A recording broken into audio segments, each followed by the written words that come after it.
Of course, we had started talking about, logarithms last time. We looked at their graphs, how to solve logarithmic equations by converting them into exponential equations. And of course, we started talking about the rules of logarithms. So we had the power rule, quotient rule, and product rule, power rule here.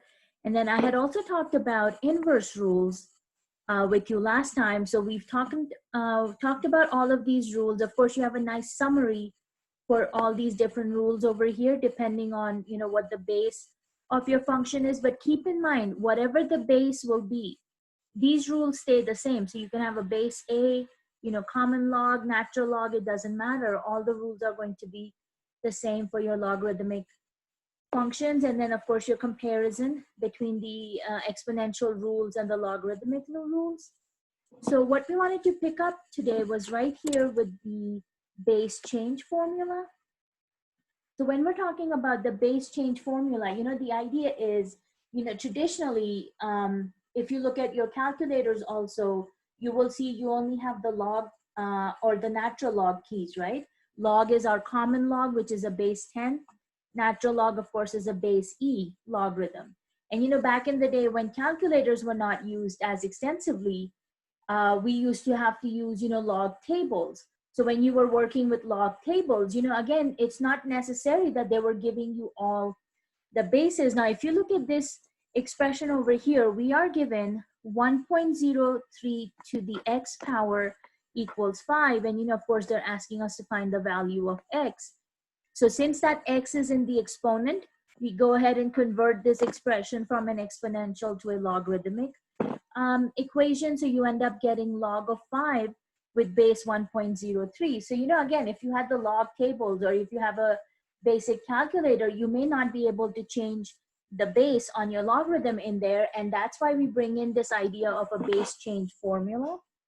So if you just look at the way this problem has been broken down, we have our exponential equation over here. We're basically going ahead and taking a log on both sides. So we're applying a log on both sides of our equation.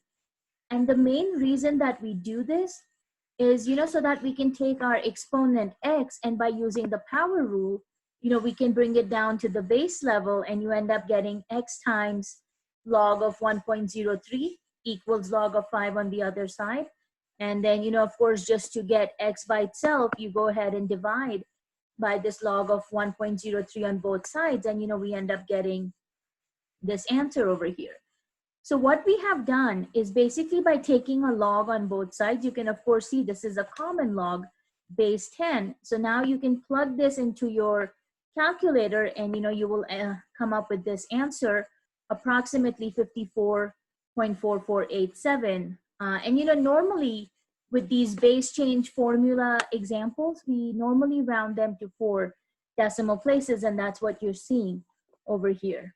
So this is just a generic breakdown of, if you just had an exponential equation, how you could use this idea of a base change formula. So this is kind of what we end up getting, when we're trying to use these examples. So based on that, we have actually come up with our base change formula over here. So again, keep in mind, both A and B are the bases of our logarithm. So that's the reason why A has to be positive, B has to be positive, A cannot equal 1, B cannot equal 1. And then also the value of M, which is inside, the logarithm log of M, that also cannot be a negative or a 0. So M also has to be a positive number. But you will see the way this formula works out is log of M, this M value ends up going on the numerator of our base change formula. The original base A ends up going on the denominator. So if you use that formula in this equation over here, log of 5 has to go on the numerator, and your original base log of 1.03 goes on the denominator, and that's of course exactly what we had over here. So you can use this whole process of taking logs on both sides and then simplifying your expression, or you can jump directly into the base change formula, whichever method works out best for you. So you've got a couple different examples for this in your handout over here, but let's pick a couple examples from our homework. So let's see. Okay, this was what we had talked about last time. Let's take a look at this guy here. So you're given 2 to the x equals 5. And I'm going to show this to you both ways. So you can use it with the base change formula, or you can use it with the longer process, I guess. So you leave it as your exponential function, 2 to the x equals 5. But then, like they showed you in the example, go ahead and take a log on both sides of your expression. And of course, the main reason we take a log is so that we can use the power rule and bring our exponent down to the base level. So that will end up giving us x times log of 2 equals log of 5. You could have also used natural log. You don't have to use just common log with the base 10. If you use natural log, it works out in the same way. And then, of course, to get your x by itself, we will go ahead and divide both sides by log of 2. That will get us x by itself on the left-hand side. And then, of course, we can plug this right-hand side into our calculator so we know what the answer will come out to be. Just be careful when you're typing this into the calculator. If you have one of those calculators, where you hit the log key and it automatically opens parentheses for you, make sure you're always closing those parentheses after you type in the number. So you should have log of 5 divided by log of 2. So again, make sure you're closing your parentheses and then hit enter. So what do you think this answer will come out to be? Okay, let's take a look here. Up to Aziz, you've got 2.3219. James, you're saying you got the same thing. Okay, so our raw answer is coming out to be 2.321928. And like I said, we usually round these guys to 4 decimal places, and they're telling us that in our instructions over here also. So since in the 5th decimal place, you have a number 2, that 9 will stay as it is, and this will be our approximation for x. So this is using, the longer process. Now, if you directly wanted to use the base change formula, so this is what you were given. If you want, you can go ahead and rewrite this in the logarithmic equation. So we would end up getting, let's see, log of 5 with base 2 equals x. And so again, by using the base change formula on this, you would have, log of 5 would go on the top, and the original base always goes on the denominator. So you can have it as log of 5 divided by log of 2, or like I said, you can actually also use natural log. So you could have done natural log of 5 divided by natural log of 2, and you would have still come up with your answer for x. Just make sure whenever you are doing this, you have, if you have log on the top, don't have natural log on the bottom, because that will not work out. It's got to be log for both or natural logs for both. So just be careful about, not mixing the two bases. And then, of course, we would still come up with the same answer. So you have 2.3219, and you're good to go. Did anyone have questions on this? Okay, so like I said, you can use the base change formula directly. If you don't remember the base change formula for any reason, then do what I did the first time, take a log on both sides of your equation. Okay, so that's one example. This guy is going to be, of course, very similar. Instead of whole numbers, they're just giving you decimals in there, but your process will still be the same. This one over here, instead of giving you an exponential equation, they're just giving you the logarithmic format. So again, you can directly use the base change formula for this one. And as you can see, they're asking you to use the base change formula. So similar to the previous example, but let's go ahead and solve this guy over here. You are given, and you can set that equal to x. So if you're given x equals log of 5 with a base of 1/2, can you tell me what your answer comes out to be for this guy? And again, hold off to your answer. Let's give everybody a chance to solve it. So Abdulaziz, you had the same answer as before, just with a negative? Really? Okay.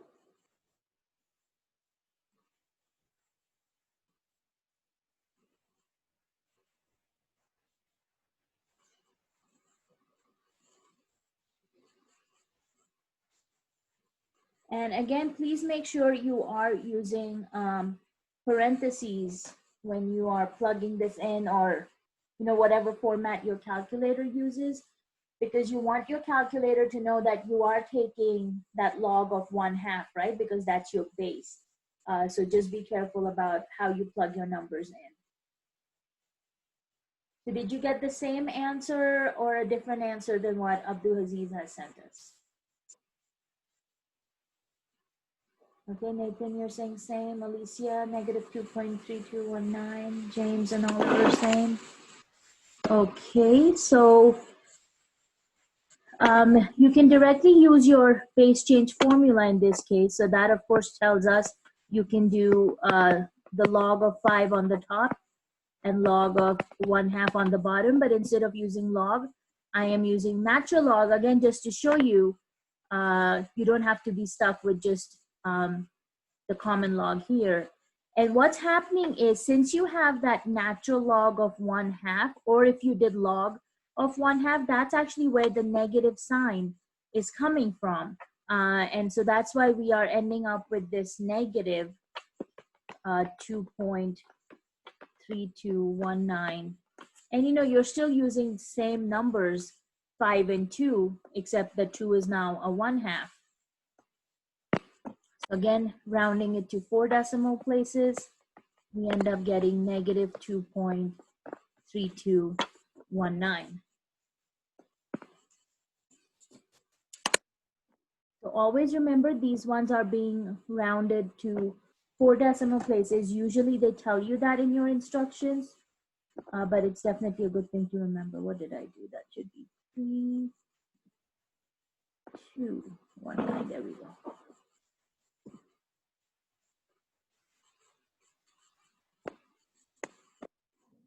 Are you guys comfortable with the base change formula?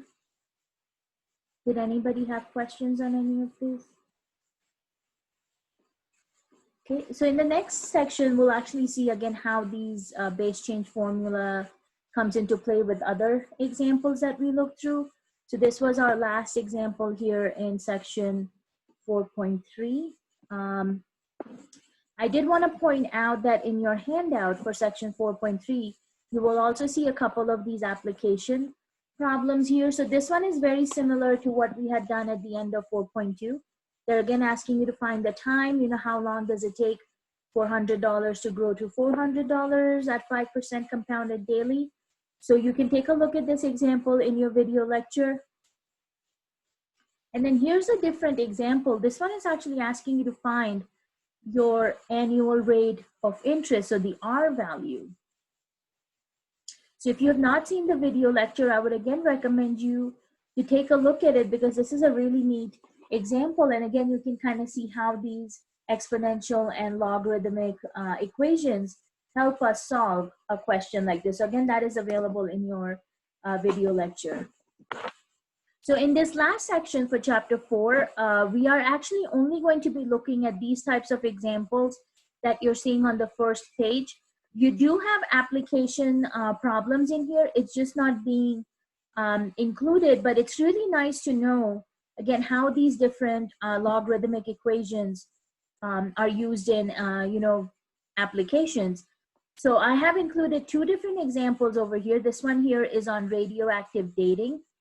So if you look at the example number 5 here, we're talking about, finding how old a rock is when they're telling us the radioactive substance that was contained in the rock, has a half-life of 1 million years. They're telling us 40% of the amount is still present, which means 60% has obviously dissipated over time.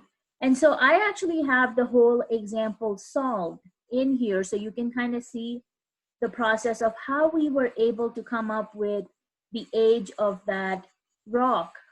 And so you can see, what the example is. So it's really kind of nice to see how these logarithmic equations, like I said, are used. And of course, you will notice this radioactive dating formula is the same one that we had seen at the end of section 4.2. Looks very similar to our continuous compounding formula, A equals P times e to the r, power of RT. Similar to that one, we also have Newton's model for cooling. And again, you will notice the similarity in the equation over here. And this one is talking about, if you place a cup of boiling water outside where it's really cold, how long will it take for your temperature to drop from 212 degrees Fahrenheit to 82 degrees Fahrenheit. And again, I have solved the problem for you, so you have all the steps in here. It's really kind of interesting when you think about this example here, because this is the same formula, and not to sound morbid, but coroners, they use this idea because anytime they take the temperature of a body that they find, they work backwards from there to see how long it has been since that person passed away. So it's actually the same formula that they would be using. Obviously, I'm sure they're not plugging it into a formula. You have, okay, Oliver. Yeah, so, you will see that these are examples that are actually used in a practical sense. As, like I said, it does sound a little morbid, but, these are still being used. So just some nice little examples that you can look through when you get a chance. But as I said, your homework and exam questions will be based on more of, how you solve these equations. So let's take a look. So this is 4.4. And it's not a very big section. I think you have 10 questions in there. So let's look at this first guy over here. So we are given log of 2x minus 3 with base 2 equals 3. So the first thing you want to do is convert this into the exponential format. So again, can you tell me when you rewrite this as an exponential equation, what you will come up with?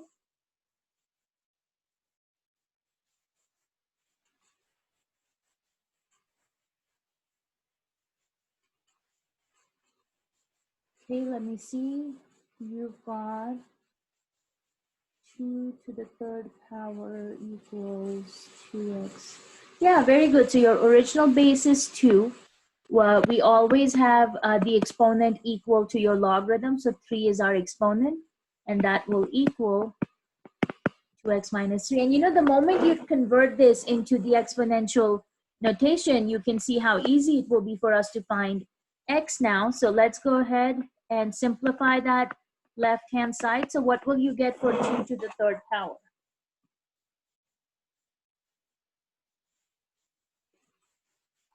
Yeah, very good. 2 times 2 times 2. So that comes out to be 8. And let me see what you guys get for x.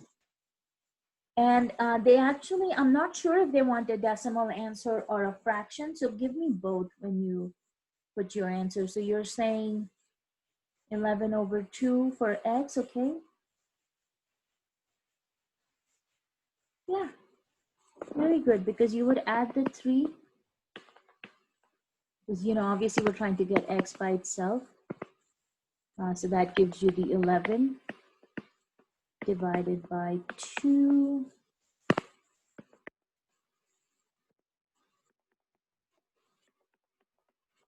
Like I said, I'm not sure about the decimal. You can try that when you're working through this, but looks like Alicia, Trey, Lowell, you guys are also saying the same answer of 11 halves. Alrighty, so let's plug that in here.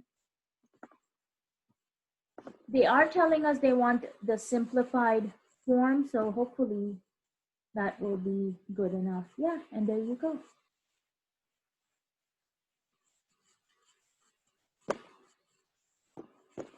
So you will see a couple different examples on this one. This is again very similar, except this time you have x squared for your x variable.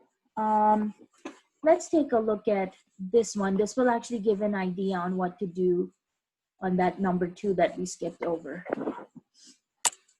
So on the left hand side, you can see you have log of x plus 12 with base 5 added with log of x minus 12 with base 5. So can you tell me which rule for logarithm you will use to combine that left hand side?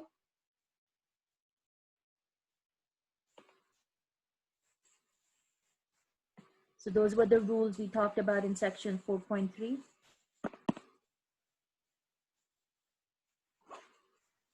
So power rule, quotient rule, product rule. Technically, your inverse rules are not going to work in here. So which one would you use to combine your left-hand side for this equation? So Abdulaziz, which rule did you use? Yeah, it is the product rule. Very nice, guys. So with product rule, you know, and we know it's the product rule because you have that plus sign in there. Remember, addition goes with multiplication. So when you are combining these by using the product rule, you're going to be taking x plus 12 and multiplying it with x minus 12 because that's what the product rule does. Now, if you remember what the rule is when you're multiplying these conjugate terms, x plus 12, x minus 12, you can use that. And if you don't remember it, you can go directly into FOIL to multiply your two parentheses here. So when we multiply x plus 12 with x minus 12, like I said, you can use your FOIL. And when we do that, you will notice how those middle two terms will cancel each other out because you've got negative 12 and positive 12x. So you are basically just left behind with x squared minus 144. That's one way of doing it. If you remember, when we are multiplying these conjugate terms, you take the first term and you square it, minus you take the last term and you square that also, and you end up getting x squared minus 144. So either one of those methods is fine. So we can rewrite this guy as log of x squared minus 144 with base 5 equals 2. And then, you know, of course, convert this into your exponential notation again. So we will end up getting base 5 to the second power equals x squared minus 144. So I'll give you guys about a minute and let me see what answers you come up with for the x.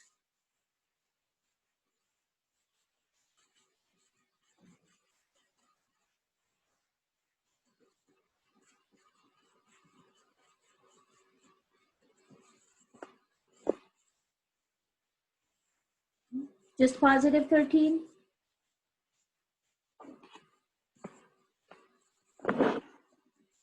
All right, so let's take a look. You've got 5 squared, which of course comes out to be 25.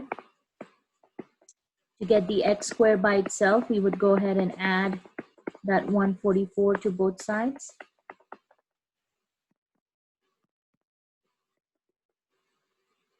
So that will end up giving us, let's see, what will that be? 169 equals x squared. Now, typically, when you are taking a square root, remember you get one positive and one negative root. So technically, that means you should get positive or negative 13 equals x. So let's see, do we need to keep both the answers or not? So I'm actually going to put this back into our logarithm equation over here and see what happens. So let's start by using the positive 13. So that would end up giving us log with base 5. 13 plus 12 for that first one. Again, our log has base 5, and this will be what? 13 minus 12 equals 2. So you are getting, what is that? 25 on this one. And this guy will become just positive 1.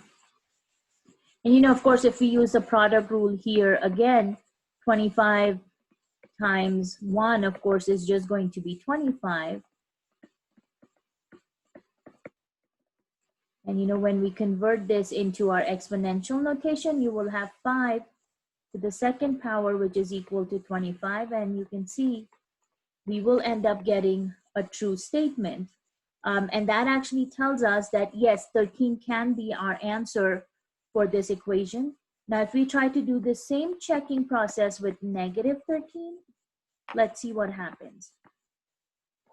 So that would, of course, end up giving us log of, let's see, negative 13 plus 12 will end up giving us negative 1 here, plus log of, let's see, negative 13 minus 12 will actually give us negative 25 here, which equals 2. Now, if you use the product rule and you multiplied negative 1 with negative 25, obviously it would bring us back to this step over here. But what happens, and I'll just show you from our rules over here. If you actually look at the definition for logarithms in 4.2, you will see it there. But I'll just show you here using our product rule definition. You will see how log of m times n is given to you here, and they're telling us both m and n has to be positive, because if you remember from our rules of logarithms, the number inside our log over here always has to be a positive number. It cannot be 0, and it cannot be a negative number. So what's happening over here is, because we are getting negative numbers in our answer over here, oops, there we go.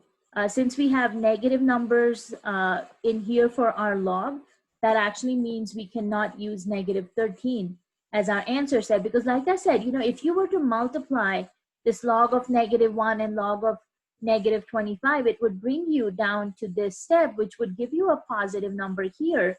But obviously originally you're still getting negatives, and that's the reason why we cannot use negative in our solution set.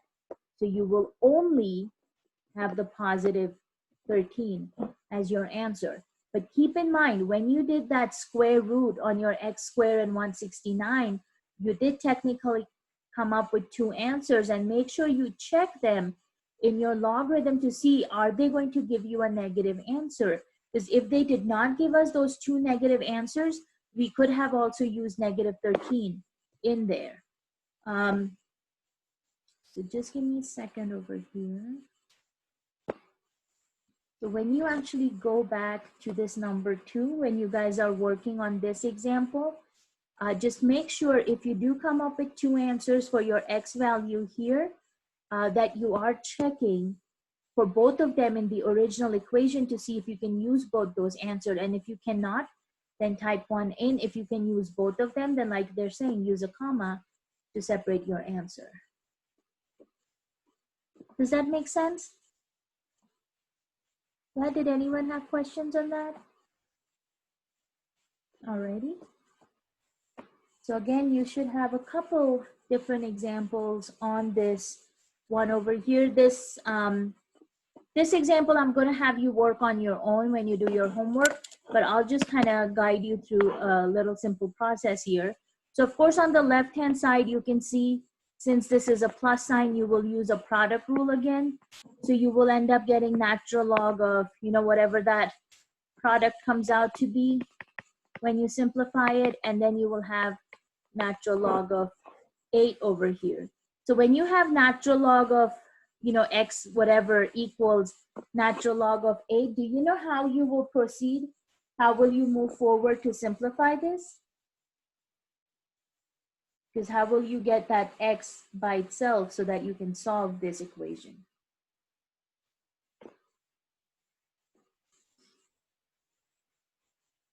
Okay, so Abdulaziz, you are saying x squared plus 2x equals 8. So what did you do with your natural log?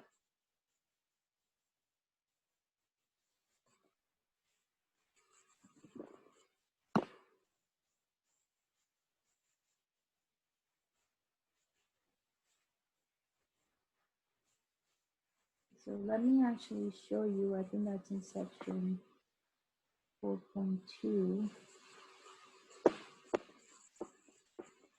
Is if you remember in section 4.2,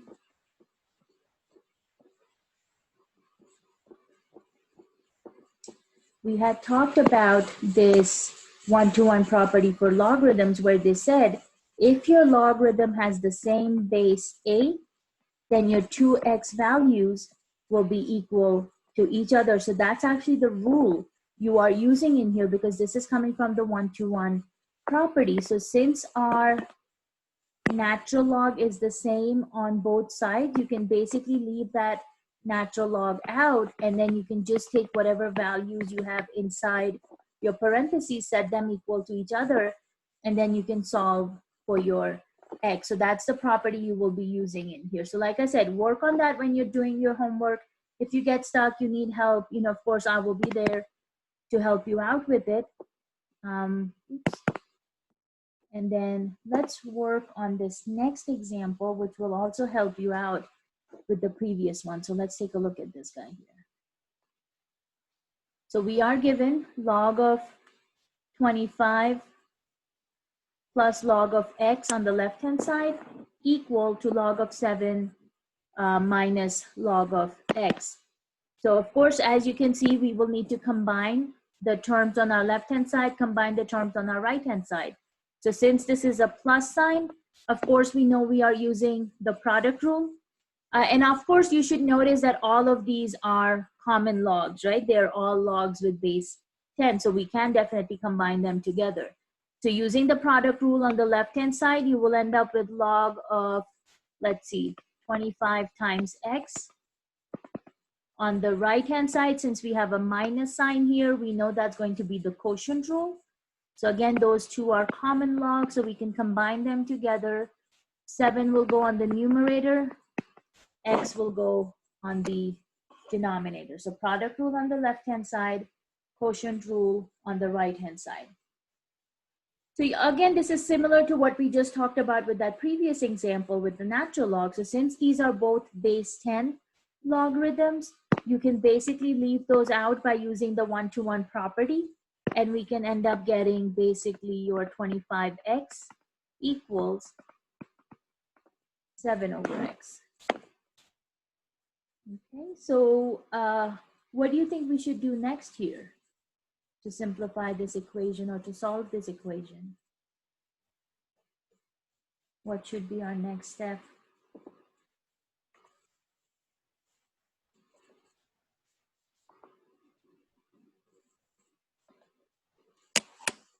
Multiply by x. Okay, very good.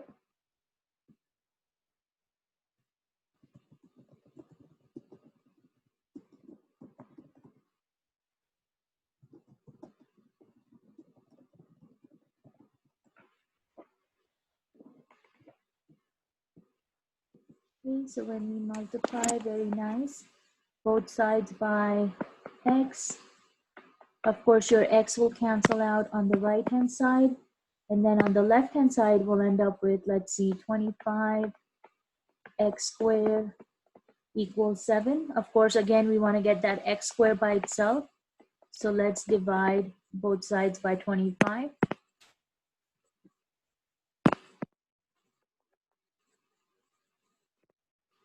And let's see, what do we end up getting here? X squared equals 7 over 25. Like I showed you with that one example before, when you end up taking a square root on both sides, you get a positive and a negative root. So we end up getting x equals plus or minus. Now here, you know, when you've got a square root on the entire fraction 7 over 25, you can actually split it up. You can do square root of 7 divided by square root of 25. Now we know we cannot simplify that square root of 7, so that guy will stay as it is. But then square root of 25 we know will break down into positive 5. So can you tell me, do we need to keep both the positive and the negative answers? Or do we need to get rid of the negative answer? And how do we know?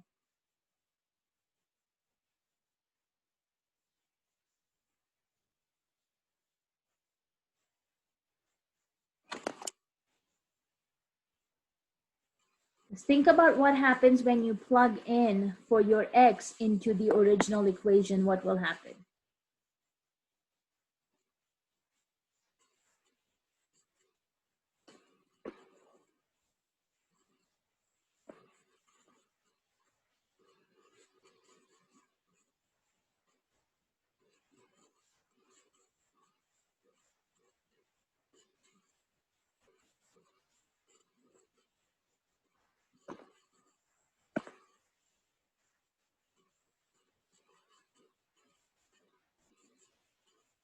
Yeah, because if you take both of these expressions over here and you plug in the negative square root of 7 over 5, that would make your logarithm a negative value, right? And remember, inside a log, you should only have a positive number. So that's the reason why we cannot use the negative answer over here, and you will only have to keep the positive root. So you would have to discard the negative root in here.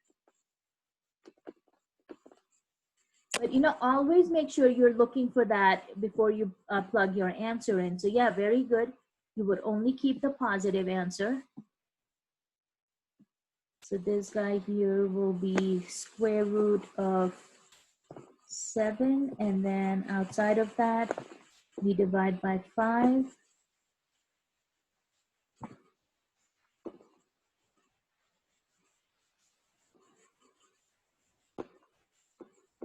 Okay, did anyone have any questions on this already?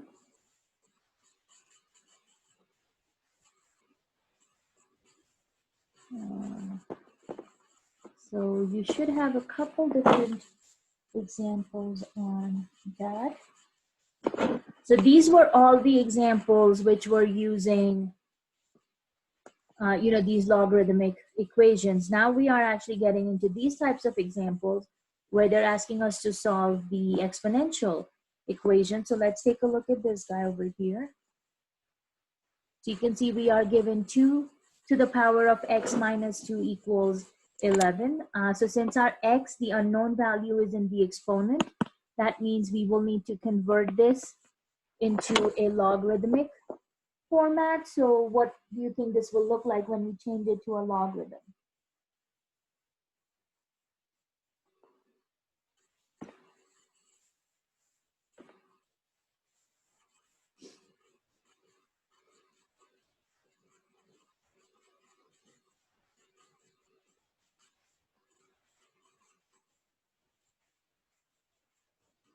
Okay, let's see, you've got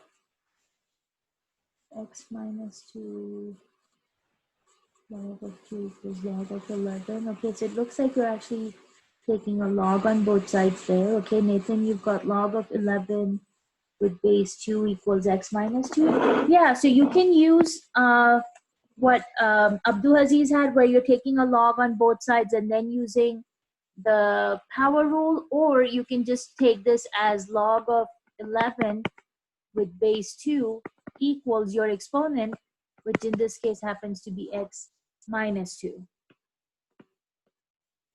So take a log on both sides or just convert it directly. into a logarithmic equation, whichever one, again, you're comfortable with. But on the left-hand side, either way, you are going to have to use your base change formula.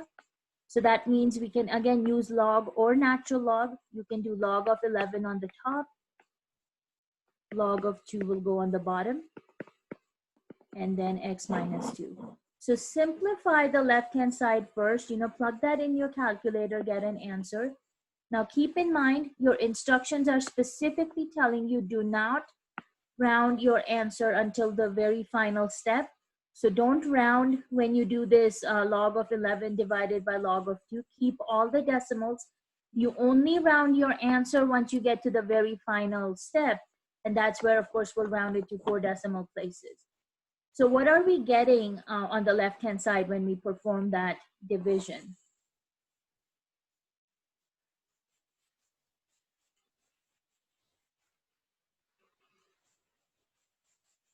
Okay, so Abdulaziz, remember, you have to keep all your decimals. Don't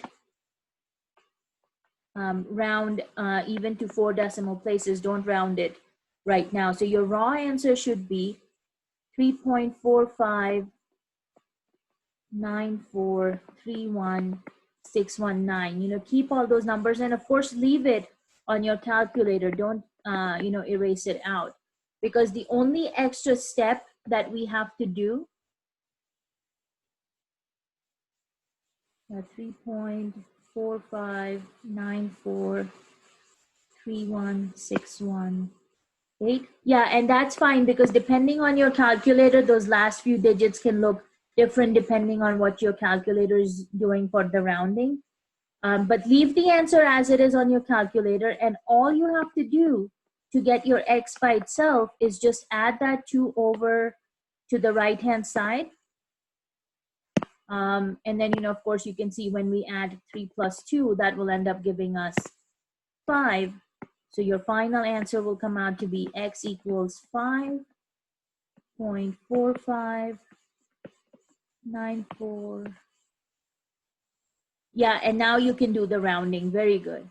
So 4594, let's see, 3161. I had 9 on mine. If you have 8, that's okay. And then just round it to your 4th decimal place.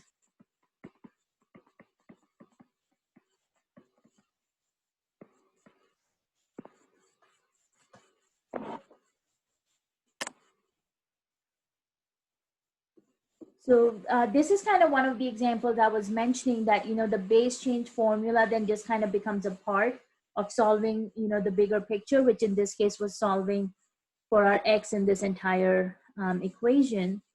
So now you will have 5.4594. And there you go.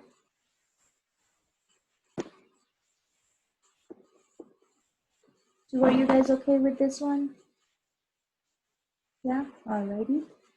Just another version of this problem.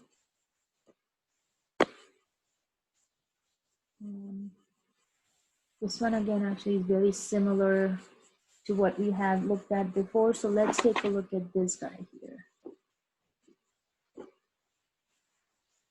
So we've got 6 to the x equals 3 to the power of x plus 3. So this time you actually have your x in both sides, both exponents. So in this case, we do actually want to take a log on both sides. So you will leave your exponential equation as it is. But then what we are going to do, kind of like we did with our base change formula, you can take a log, or you know what, let's do a natural log this time just to show you it works with either one of them. So we'll take a natural log on both sides. And of course, by using these logs, again, we can use the power rule to bring our exponents down to the base level. So in front of each of their own logs. So on the left-hand side, we should end up getting x times natural log of 6. On the right-hand side, since that x plus 3, that entire thing was our exponent, I'm actually going to put it in parentheses so we know they came together from the exponent. So x plus 3 in parentheses times natural log of 3. Okay, so just taking a log on both sides and then using our power rule to bring it down. But again, you know, since that x plus 3 is a binomial term, we're going to take this natural log of 3 and we're going to distribute that inside our parentheses. So our left-hand side will stay as it is, natural log of 6 with the x. And then when we distribute our number on the right-hand side, we will end up with x times natural log of 3 plus 3 times natural log of 3.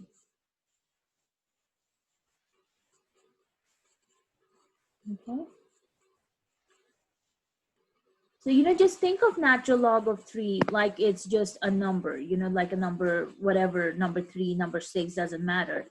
But the idea is you have x times a number over here and x times a number over here. So we need to bring these two x terms together.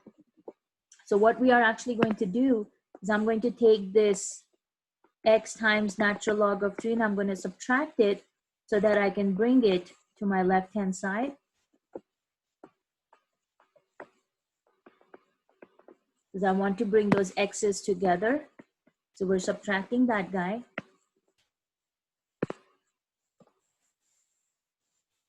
And let's see, at this point, we should end up with x times natural log of 6 minus x times natural log of 3. And then on the right-hand side, we have this constant term, which is 3 times natural log of 3. So basically, just to kind of recap what we've done so far, we took our exponential equation, we took a log on both sides. Now you can do log or natural log, it doesn't matter.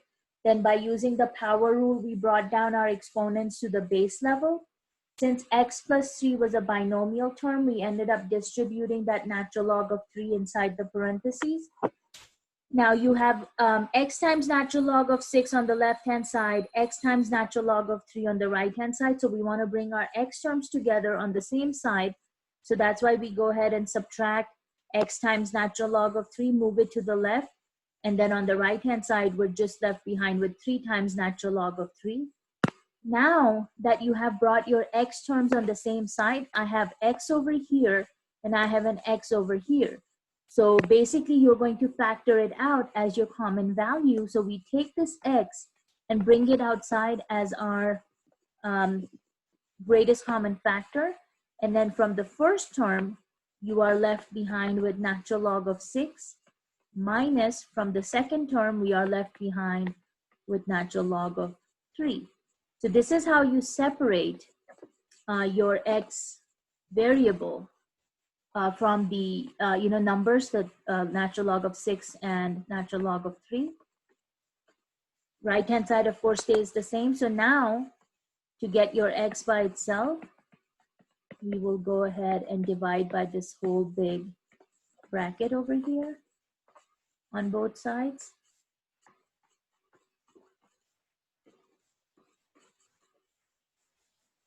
And that's how we are able to separate our x. And then, of course, the right hand side, we will need to plug that into our calculator. Now, how you type this in is again up to you, but the way I would do it is I would put both my numerator and denominator in parentheses. So my calculator knows I have 3 times natural log of 3 for the first part. Then when you hit your division, and then again parentheses for the natural log of 6 minus natural log of 3 to be our entire denominator. So be careful how you type this in.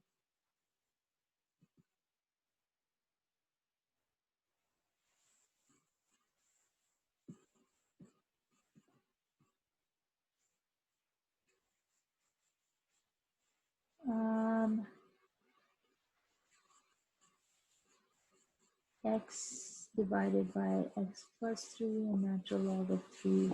So yeah, what you are doing is before you do the distribution, you are dividing by x plus 3 on that side. Okay, Abdulaziz, and then you should have natural log of 3 divided by natural log of 6. Yeah, try that. And I haven't done it that way, but it looks good. I think it should work out. So let's see what answer you come up with when you do it that way.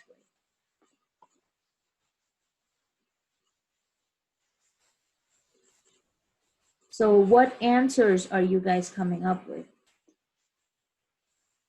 Okay, Nathan, you've got 4.7549. And again, yes, we are rounding it to 4 decimal places. And of course, again, you want to wait till the very last step before you do your rounding.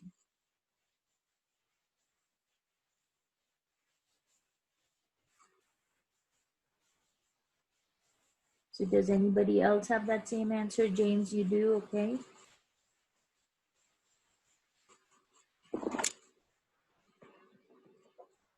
Okay, so let's see, you had 4.75.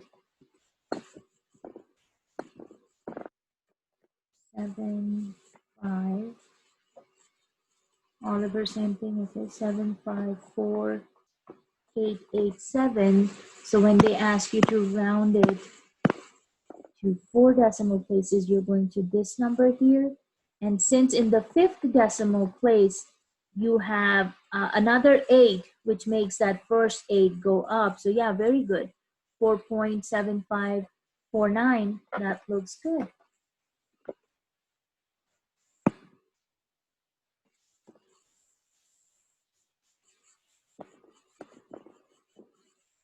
That would be the first one here. And let's see, 4.7549.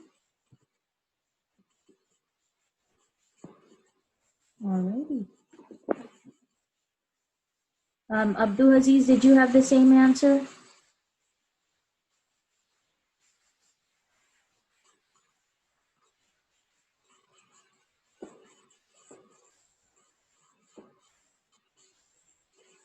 Or you're working on it, okay?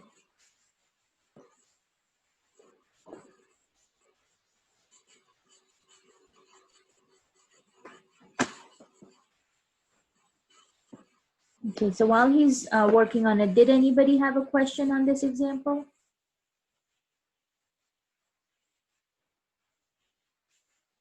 No?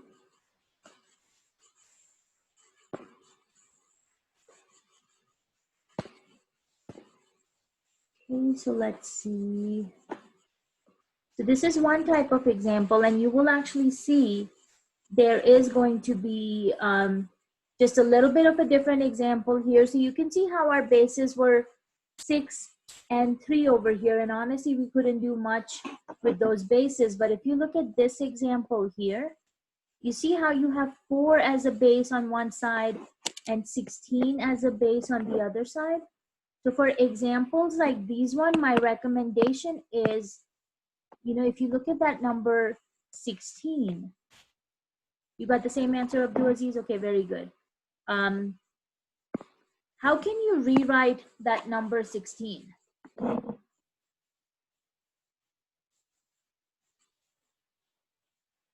Any ideas?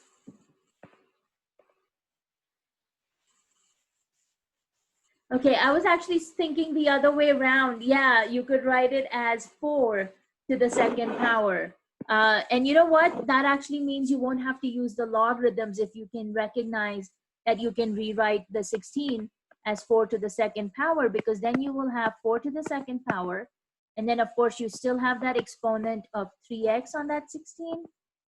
And then by rules of exponents, you can multiply that 2 times 3x, which will end up giving you 6x. So you can actually write this equation as 4 to the power of 6x equals, of course, 4 to the power of x plus 1. And then by using the 1-to-1 property for exponential functions, you can, since you have the same base, remember we can say 6x equals x plus 1, and you can come up with your answer directly. But if you can recognize that we can rewrite 16 also with the base 4 exponential function. So can you tell me what your x value comes out to be?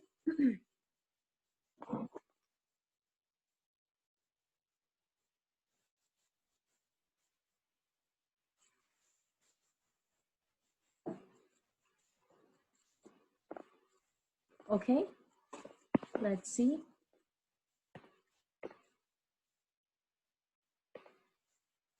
Okay, so you guys are coming up with x equals 1/5. Looks like Trey, you also have the same thing, Nathan. Okay, so we are subtracting x. James, same thing.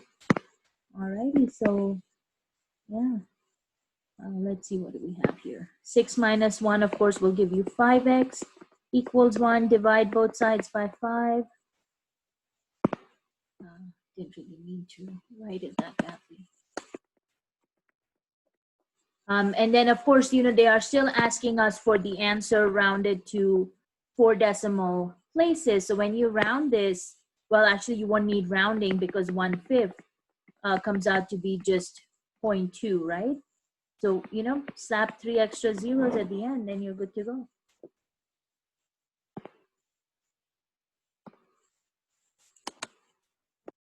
If you recognize that, hey, I can rewrite that 16, as you can see, the calculation completely bypasses using logarithms, and you can jump directly into just solving this as an exponential equation using the one-to-one property for exponents.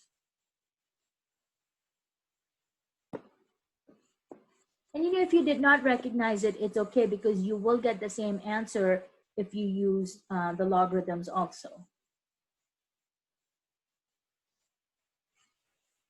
Questions on this one? Okay.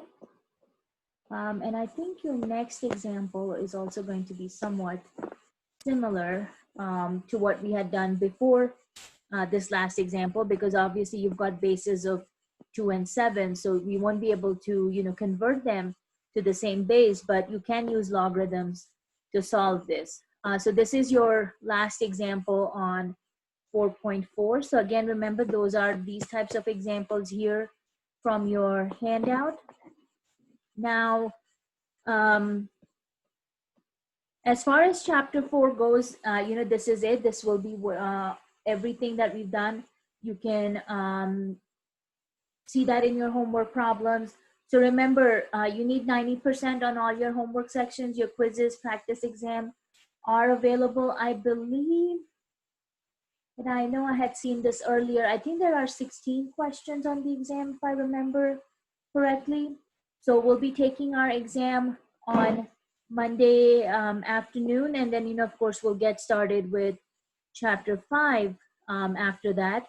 So what I actually wanted to do today was introduce you to chapter 5. Now this section that we are looking at is just a review section, so you will actually notice there are going to be no homework questions or any questions on the exam either. 5.1 is just a review section, because we want to make sure that you are comfortable with solving system of equations, and so then we can apply these techniques in section 5.2 and section 5.3. So remember, when we're talking about system of equations and linear equations, your linear equation is basically an equation for a straight line. So ax plus by equals c, or remember, sometimes we also write these equations in the form of y equals mx plus b.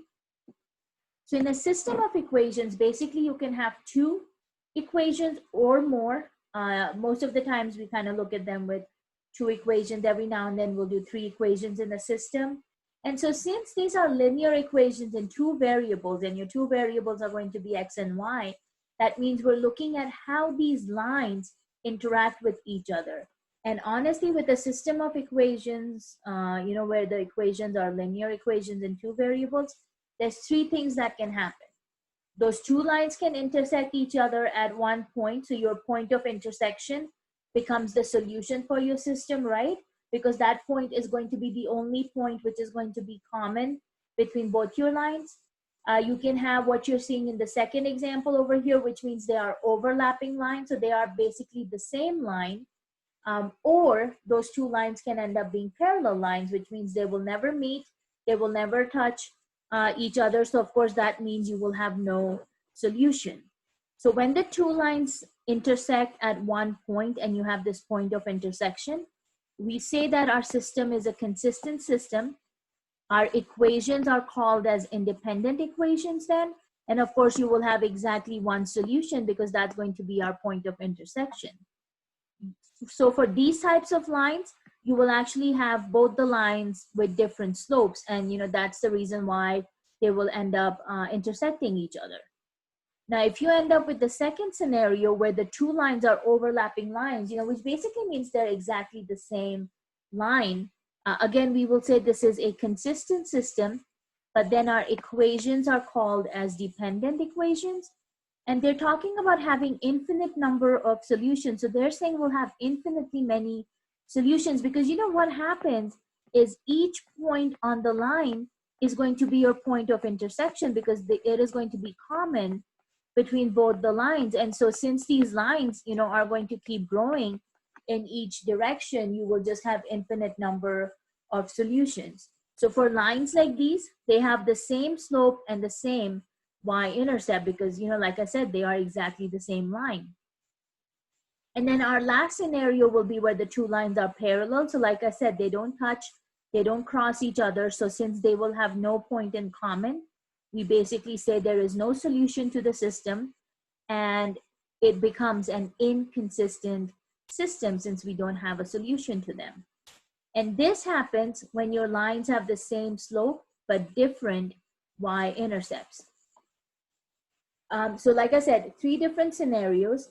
Now, for these systems, you can actually use graphing as one of your methods to try and see what type of a line you have. Based on that, we can come up with a solution. But honestly, we are interested more in the substitution method and the addition method. Because when we get into section 5.2, we will be looking at systems of linear equations, but instead of 2 variables, they will have 3 variables. So, those equations will look a little different. Their graphs will look a little different. So we don't usually depend on the graphing method. But I'll just kind of show you, what happens when you try to solve these systems here by graphing. So if you look at this first equation over here, you can see both of these are given to us in this y equals mx plus b format. So when you look at this first line, y equals x minus 2, your slope is the coefficient for our x, which is a positive 1. So technically we have a slope of 1 over 1. Your y-intercept, you can see our b value is negative 2. So that means our y-intercept is going to be the ordered pair 0, negative 2. For the second equation here, the coefficient on x is negative, which means our slope is going to be negative 1 over 1. And then our y-intercept, again, since that b value is positive 4, our y-intercept is going to be at 0, 4. So if we graph this line, let's see the first one, we start at negative 2 and then we have a slope of 1 to the 1 up and 1 right. So if we draw a line through that, and this is just a rough sketch, so it's probably not going to be very accurate, but gives us an idea. So this is our first line. For the second one, we start at positive 4. And then we have a slope of negative 1 over 1. So that's down 1, right 1. So you can see this line will end up looking something like this.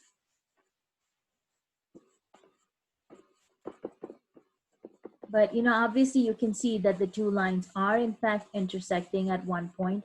And that point of intersection looks like it's at positive 3 and positive 1.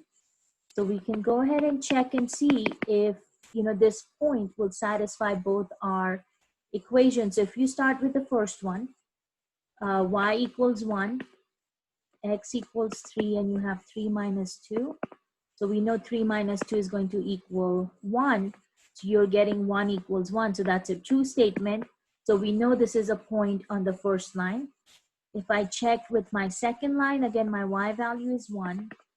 I have negative x is 3 plus 4. So again, negative 3 plus 4 gives us 1. So we are getting 1 equals 1, which again tells us this is a point on the second line. So we are very easily able to verify that, yes, our solution set to the system is going to be the ordered pair 3, 1. So like I said, graphing is okay, but we don't really try to depend on the graphing method a whole lot. Just to give you guys an idea, number 2 over here is going to be an inconsistent system, because this will actually be parallel lines. So parallel lines, of course, will have no solution. And if you want to kind of look at these later on, you can. For the third example over here, these guys are going to have infinitely many solutions. It's a consistent system. But that also means they are going to be the exact same line, since we have infinite number of solutions for this guy. So just kind of keep that in mind. Like I said, we really want to focus more on our substitution and the addition method. So just to kind of walk you through quickly through the substitution method, let's take a look at this guy over here. So remember, when we're talking about the substitution method, that means you literally take one equation and you substitute into the other one. So either you can take the second equation, put it inside of the first one, or take the first one, put it inside of the second one. So the first thing you're always looking for is that your coefficient on the x or the y variable should be 1 or -1. So I can see I have a -3x in the first equation, and I have a +3x in the second equation. So I probably don't want to use x as my variable here. Y seems a better candidate because the coefficient on y is just a +1. And equation 1 seems simple enough. So you can actually rewrite this by getting y by itself on one side, move your 3x to the other side, so that guy will become +3x. And then of course we have that +5 on the right hand side. So now this is where the substitution happens. In my, second equation, I'm going to take my y value and replace it with this first equation, right? So I'm going to replace my y with the 3x plus 5. So we have, let's see, 3 times x plus 1 on the left-hand side. I'm going to leave my y -2, but instead of y, this is where we substitute it with 3x plus 5. So this is how the substitution method works. Now, when we distribute this 3 inside the parentheses, we will end up getting 3x plus 3. And then on the right-hand side, we have 3x plus 5, and that -2 at the end. Again, leaving my left-hand side as it is. When I clean up my right-hand side, 5 minus 2 will also give me +3. So you can see how my left-hand side is equal to my right-hand side. If you want to simplify this further, we can go ahead and subtract 3 on both sides, which will actually just help us cancel out that 3. You're left with 3x equals 3x. So again, if we want to bring our x on the same side, we can go ahead and subtract that 3x, which, as you can see, will again end up canceling out, just giving us 0 equals 0, which is a true statement. The only time we get a true statement is when the two equations are the same. So this tells us they are the exact same lines. And remember, that means you will have an infinite number of solutions. Now, instead of true, if you got a false statement, that would mean you have parallel lines. So if instead of 0 equals 0, let's say you ended up getting 0 equals, I don't know, -5 or something like that, we would know that's a false statement. And that happens only when you have an inconsistent system where the lines are parallel. And that's actually what you have here in number 6. If you tried to solve this, you would have no solution for this equation. And just look at those two equations. I mean, they are in your slope-intercept form. They have the same slope with different y-intercepts. Remember, this only happens with an inconsistent system where you have the same slope with different y-intercepts. So we know, even by looking at these equations, that they would be parallel lines. One solution is actually what happens here in the first equation. So let's say if we wanted to rewrite this equation, how about we leave the x on the left hand side and we move that y to the right hand side. So you end up getting x equals 1 minus y. So now when you do the substitution, you'll be substituting for this x in here with 1 minus y.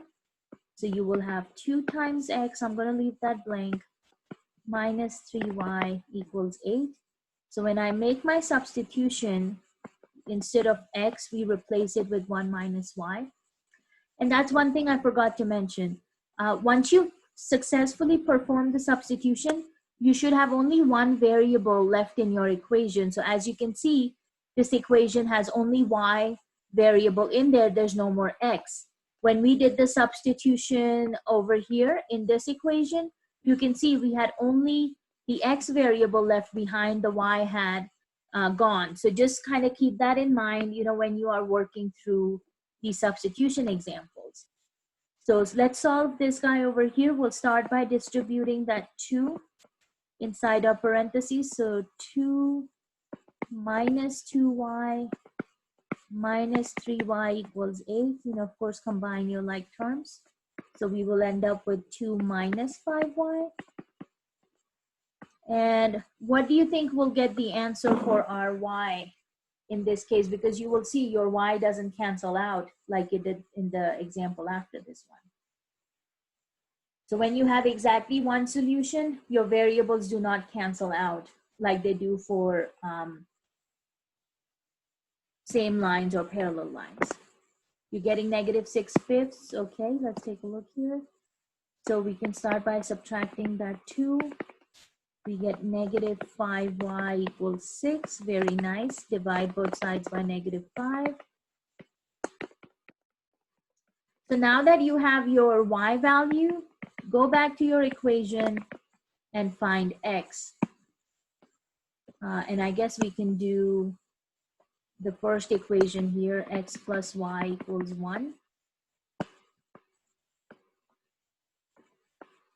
So our y is negative 6/5. So if you just add that on the other side, what do you think you will get for your x value?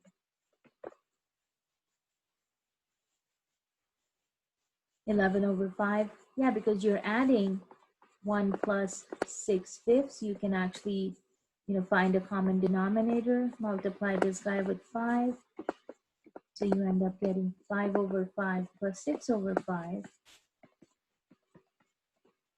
You know, it's not a happy number, but, you know, obviously you can see this is the point where the two lines are going to intersect. So 11/5 and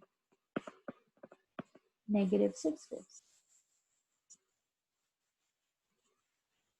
Okay, so again, when you have parallel lines or the same lines like you saw in this example 5 over here, your x variable also canceled out. That's the same thing that happens with parallel lines also. So that's the process of using the substitution method. Now the addition method, and again, you guys have probably seen this before. With the addition method, actually what happens is the idea is you're trying to add the two equations together. And when you add the two equations together, kind of like we did with the substitution, one of your variables should cancel out. So you make sure you add them in such a way that either your x or your y variable cancels out. So a lot of times, some textbooks also call this as the elimination method, because, you know, you're eliminating one of the variables by adding the two equations together. So let's take a look at this first one here. You have x minus y equals 5, 3x plus 2y equals 10. So first pick which variable do you want to eliminate, which one do you want to cancel. So I am looking at the y variable because I've got a negative sign on one of them and a positive sign on the other one. So since they already have opposite signs, they will be easy to cancel. So all we need to do is multiply that first equation by 2, because then I can cancel out negative 2y with positive 2y. So when we multiply that first equation with 2, we will end up getting 2x minus 2y equals 10. And then, of course, to maintain the balance of the equation, you multiply the entire equation. Keep the second one as it is. So 3x plus 2y equals 10. So when we add the equation together, that negative 2y, positive 2y cancel out. So we eliminated our variable. And then when I add everything else, I get 3 plus 2, which is 5x, equals 10 plus 10, of course, would be 20. And you will see now we can just divide both sides by 5. And you can come up with your x value. So x, of course, 20 divided by 5 is 4. Once you have your x, go back and find your y. I guess I'm going to use my first equation to find y. So let's see, if x is 4, what will our y value come out to be? -1, okay? Because all you have to do is get that y by itself. So we can start by subtracting 4. You get -y equals 1. Multiply or divide by -1. And you would have +4, -1. So again, you can see when you're doing the addition method, if your two lines are going to be intersecting, then your variable will not disappear. One of those variables will stay. So as you can see, we got rid of the y, but the x stayed, and we came up with x equals 4, and then just put it back in one of the original equations and come up with the other one.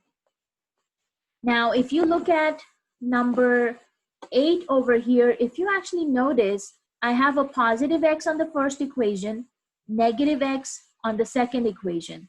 I have a negative y on the first equation and a positive y on the second equation. So we actually don't need to multiply these equations by anything.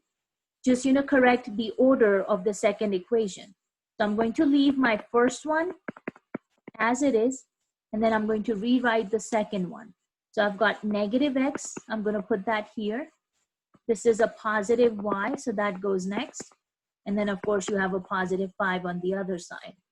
So this one, you will see, just by adding the two equations together, your positive x, negative x cancel out. The negative y, positive y cancel out. So both of our x and y variables disappear.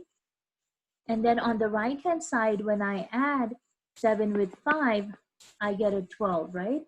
0 does not equal 12. So this is what I mean, when you get a false statement. False statement happens when the two lines we have are parallel lines and they have no solution. And that's the same thing you would see if you did the substitution method here in number 6. You should again end up with a false statement for number 6 also. And so that right there tells you these are parallel lines, so we will not have a solution. Number 9 is a little bit different because you will see how with number 9, they're giving you those decimals for your coefficients. You've got 0.05x, 0.01y, 0.0x on the other side.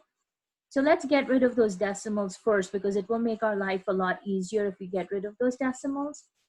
So see this, you've got one decimal with the 0.6, one decimal with the 0.1, but then we have two decimals with the 0.05. So since you have a maximum of 2 decimals in this equation, go ahead and multiply this equation by 100 because that will help you get rid of any decimal points that you have. So this guy will come out to be, let's see, that should become 5x because we are multiplying by 100. So that gets rid of both the decimal places. 0.01y multiplied by 100 will actually give you 10y. And then 0.6 multiplied by 100 will actually give us a 60. Then we can keep our second equation as it is. But if you want to get rid of either the x or the y variable, then we'll need to multiply this equation by some number. So you know what? Let's get rid of that x because this guy is just 1x in the second equation. So since your first equation has a 5x, this one should be a negative 5x so that they can cancel each other out. So multiply your whole entire second equation by negative 5, and that will end up giving us negative 5x. Negative 5 times 2 will actually become negative 10y. And then negative 5 times 12 will be, what, negative 60? So when we add these two equations together, again, you will actually notice positive 5x, negative 5x cancel each other out. And even though we didn't want to, you can see it does happen. Your positive 10y and negative 10y cancel each other out. So we've actually got 0 on the left-hand side. And then on the right-hand side, your positive 60 and negative 60 also cancel each other out. So in this case, you now have a true statement. And remember, true statement only happens when our lines are the exact same lines. And since they are the same lines, we know we have an infinite number of solutions. So just look at the contrast and the similarities between number 8 and 9. If you get a false statement when you add the two equations together, that's parallel lines. If you get a true statement, then it's going to be the same line. So honestly, I am more interested in you being comfortable with the method, with the process, because the answers are going to look a little bit different in sections 5.2 and 5.3. They may not look similar to this because here, 5.1, we are using the system of linear equations in 2 variables. But in section 5.2, we're actually going to be using system of linear equations with 3 variables, x, y, and z. So you know what's going to happen, and I'll just show you. Normally we have our x and y grid, which is what we're used to. But since you have 3 equations, that actually makes this a 3-dimensional graph, which means you will have the x, y, and z axes. Sure, Lowell, no problem. So since you will have the x, y, and z axes, so instead of having a straight line for your graph, what you're actually going to have is a plane. So just imagine an infinite plane, which means, it's going to keep going in all directions. Just imagine a piece of paper, a flat sheet of paper, but it keeps increasing in all directions, right? It's going to keep going up and down, right and left. So it's just this infinite piece of paper. So it gets really interesting because now we're talking about if you're looking at a system with 2 equations, that's 2 pieces of paper. So how do they interact with each other? Are they going to be touching each other? Are they actually, going to be cutting each other through the middle somewhere? Are they going to be parallel to each other, or are they going to be the same exact sheet, kind of like overlapping lines, but are they going to be on top of each other? So now you kind of have to imagine this in 3-dimensional instead of just doing it in 2 dimensions. So, it gets a little interesting because graphing becomes that much more challenging. So that's why a lot of times you will see with these type of examples, we talk about not using the graphing method, but using the substitution or the addition method. So we'll definitely be leaning more on the addition method, but we will also use the substitution method. So those are the 2 methods I really want you to be comfortable with. I also wanted to show you these 2 applications here. So if you get a chance, go look at the video lectures for section 5.1 so you can kind of see how these examples of systems of linear equations actually come into play with different applications. And I also wanted to show you, in case you wanted to do some extra practice with the system of equations, because technically you don't have homework for section 5.1, and you can kind of see that here. So you can see you don't really have homework on section 5.1. So if you just wanted to practice, on the left-hand side, you should see where it says study plan. So you can actually click and go under study plan. And then once you are on this page, you will see it says all chapters here as the 3rd tab. So if you click on that all chapters, it will just show you the list of the chapters, and then you can go down to chapter 5, section 5.1, and then you can see they're breaking these problems down by the different methods. So if you wanted to practice on substitution and addition, then you can look at these different problems. So this is just for practicing, so you guys feel comfortable with the the substitution and the addition method. But like I said, mainly we're focusing on system of linear equations with 3 variables.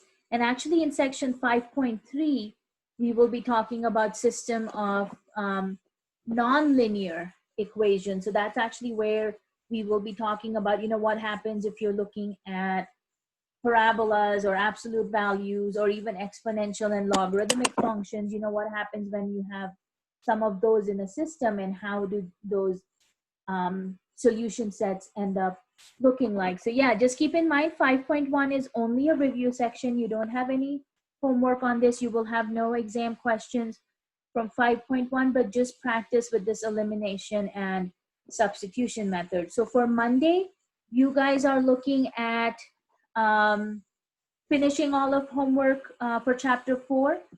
Again, same requirements, 90% on your homework, 90% on your attendance to take the exam. So on Monday, we will take our exam for chapter 4, and then after that, we'll pick up our chapter 5 assignment. So at this point, guys, just to kind of give you a heads up with our semester, we're only looking at, for chapter 4 exam will be done on Monday.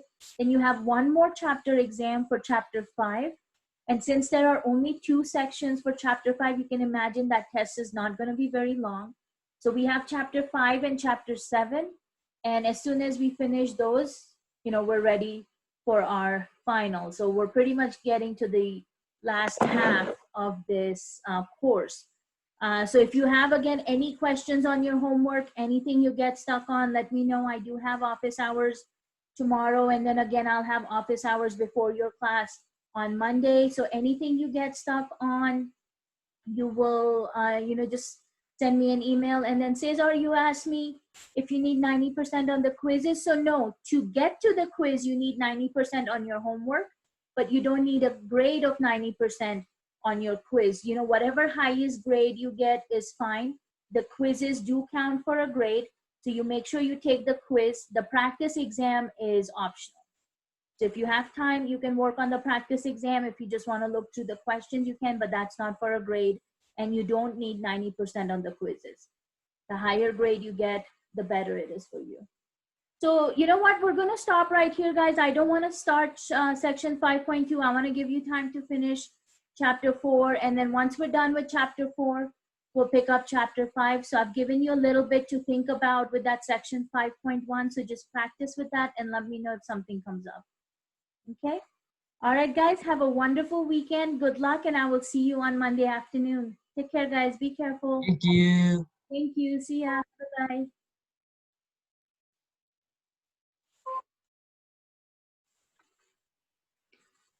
Hi. I just had a quick question real quick.